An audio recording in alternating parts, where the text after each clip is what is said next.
Alrighty, so as I indicated earlier, I'll be discussing with you the wonderful world of xerography today. Xerography. Now, what this is, these are some applications of electric fields, basically. In other words, what the heck are these electric fields good for? Nothing. Turns out I can give you 3 examples. Office copier. Number 1, xerography. Figure number 1 illustrates an office copier. Now, this is a bit of a bigger one than sort of what they have nowadays, but the copying process is called xerography from the Greek words xeros and graphos, which means dry writing. There you go. There's your weird fact for the day. Your Who Wants to Be a Millionaire fact. The heart of the machine is the xerographic drum, which is an aluminum cylinder coated with a layer of selenium. Aluminum is an excellent electrical conductor, which means what? Electricity can pass through it, right? Selenium, on the other hand, is what's called a photoconductor. Now, that's a word you might want to know. Photoconductor. That is not a picture of a guy who works on a train. Photoconductor. It is an insulator in the dark, but becomes a conductor when exposed to light. Okay? So in the dark, it does not conduct electricity, but in light, it will conduct electricity. That's selenium. Consequently, if a positive charge is deposited on the selenium surface, the charge will remain there as long as the selenium is kept in the dark. Okay? So you can put a charge, you can apply a charge to it, it stays there as long as the selenium is in the dark.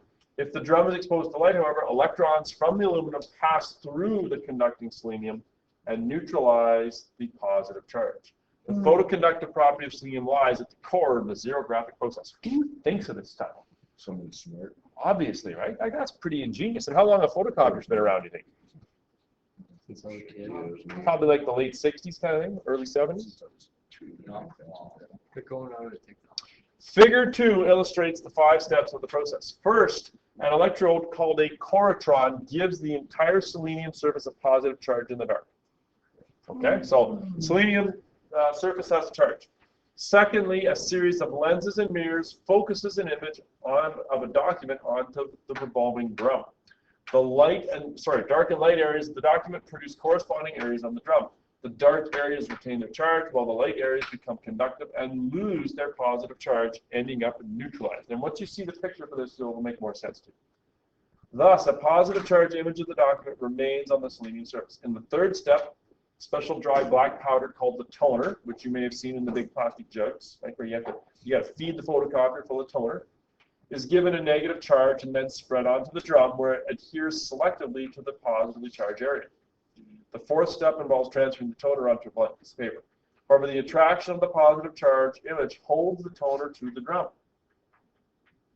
To transfer the toner, the paper is given a greater positive charge than that of the image with the aid of another corotron.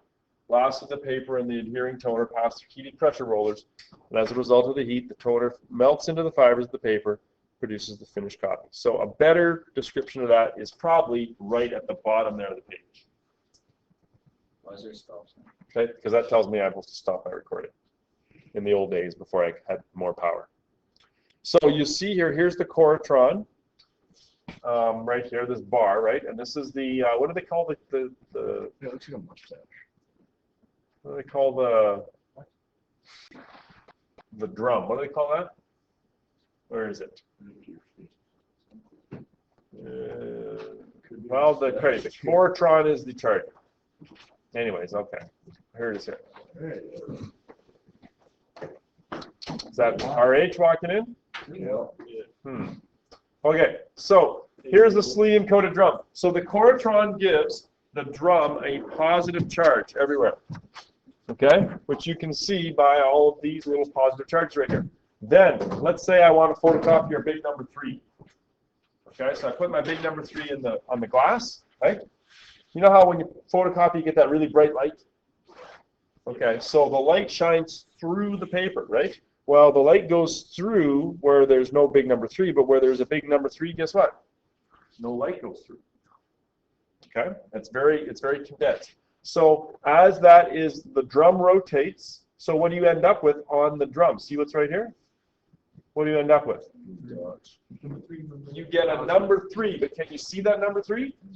It's made up of positive charges. Why is it made up of positive charges? Because the light has now made the selenium conductive, right? And so the charge, the negative charge that's on the aluminum on the inside has allowed the positive charges to be neutralized, and so you get a big number 3, but in positive charges. You can't see them. Then the photocopier sprinkles some charged toner, negatively charged toner. Because it's negatively charged, it sticks to the positive charge drum, but only in the areas where there's a positive charge, which happen to be in the shape of a big number 3. Okay, so now I got a big number 3 on my drum in toner. Then I give the paper an even bigger positive charge. So the toner does what? Goes to the paper in that same shape of a big number 3, and then it runs through a heated roller, and then it's melted. And it works the same for if you're photocopying a page, not just a big number 3. That's pretty smart, isn't it? What about a printer? Excellent question. What about a printer? What's that? That's why the paper's warm, exactly. Exactly. Okay, so that's how a photocopier works. That's sort of a simplistic version of how a paper works, or a photocopier. Mike would like to know about a printer. Do you mean a laser printer, Mike? Yes. Sure. Did we set this up? Have we met before? Or is this excellent? Is there any scientific explanation for why the paper always jams? Probably it's just friction and no, nothing really that's earth-shattering.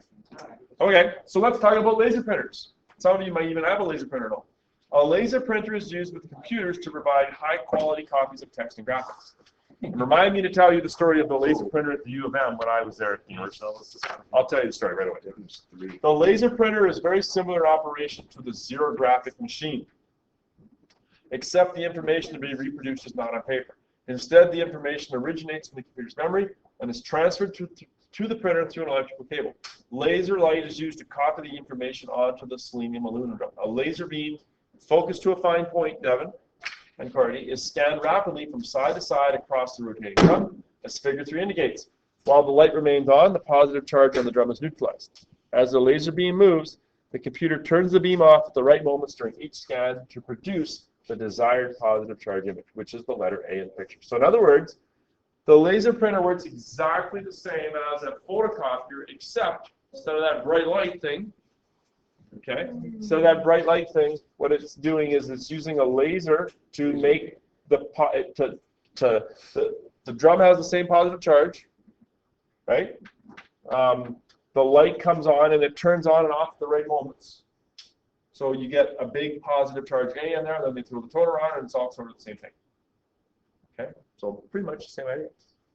A lot of photocopiers nowadays are, in fact, scanners that are laser printers. Okay, it's not so much taking a photocopier anymore; it's taking a picture, a digital picture, and then reproducing that on paper. Does that make sense? A lot of photocopiers like that now too. Now that's the second one. Colors, yeah, laser color is a little bit more challenging. Yeah, I'm not going to get into that. That's a little bit more. Figure 4 shows the general mechanism that turns the laser beam off and on as it scans across the xerographic drum. That's the word I was looking for. The light from the laser is sent through a device called a modulator.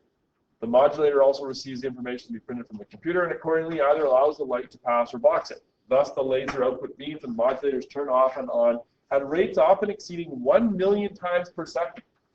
It's fast. The output beam is then directed by a series of lenses and mirrors to a rotating polygonal mirror that causes the reflected beam to sweep from side to side, back and forth. When the beam reflected from the rotating mirror is directed onto the xerographic drum, the beam scans across the drum, produces the positive charge image. So very similar.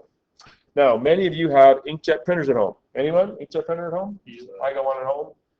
Kind of lousy, jams all the time. Always have to put toner in it. Yeah. So inkjet printers are actually the best example of an electric field. An inkjet printer is another type of printer that uses electric charges in its operation. While shuttling back and forth across the paper, the inkjet printhead ejects a thin stream of ink. Figure 5 illustrates elements of one type of printhead. The ink is forced out of a small nozzle and breaks up into extremely small droplets whose diameters are less than 4/1000th of an inch. Small. Typically about 150,000 droplets leave the nozzle each second, travel with a speed of approximately 40 miles an hour toward the paper. During their flight, the droplets pass through two electrical components, a charging electrode and the deflection plates. Okay, and that's where the electric field is. Flip the page. When the printhead moves over regions of paper that are not to be inked, white paper, the charging electrode is left on and gives the ink droplets a net charge. So here's the droplets going through. The charging electrode charges them. The deflection plates divert the charged droplets into a gutter. Okay, so in other words, you would have, and you could even draw this on yours right there. You might have positive charge there, negative charge there. Okay. Remember that electric fields always go from positive to negative. Right? So if the charged droplets have a positive charge, which way are they going to be deflected? When they're going through here, they're going to be pushed like that. So in other words, they don't ever get to the paper, which means you get white space. So oddly enough, all of that white space should have been ink, but it was deflected. It's a lot of waste, isn't it? It's a lot of waste. Okay. So the deflection plates, let me get this here. The deflection plates divert the charged droplets into a gutter and thus prevent them from reaching the paper. And then they are usually recycled. They are sent back to the reservoir, yeah. Because otherwise it would be incredible. Oh, yeah. Yeah. You wouldn't know the ink all. Yeah, you would be running, and you'd have big giant vats of unused ink, wouldn't you? Yeah. Well, you run out of ink all the time. Yeah, that's true. Whenever ink is to be placed on the paper, the charging control responding to the computer turns off the charging electrode. The uncharged droplets fly straight through the deflection plates and strike paper. How come they go right through the electric field? Because they are, Terry, with his earbud in, they are not charged. Not charged. Not charged at all. Okay? Inkjet printers are popular because they can produce color copies easily than laser ones. Full color printheads use at least 3 nozzles for different colors, cyan or blue, magenta, and yellow. Often they use a 4th nozzle just for black. By adjusting the amount of ink that each nozzle produces, the printhead can deposit any color on the paper. So to get different colors, they mix them together just like you guys did in kindergarten, right? Charge them up, let some fly through, let some deflect or what have you. That's how they produce the image. That is pretty darn smart, don't you think? Please don't do that. What is that? Cool. Magnet. All right, now, what the heck do you need to know about all this? On the test, I will be asking, I will randomly select one of those 3 things, Devin. Ooh. I will randomly select one of those 3 devices and I will ask you to explain how it works, more or less. It's so hard. Well, you have to have a sort of a rough idea how to. Can you tell us about the printer you use? Sure. Yeah.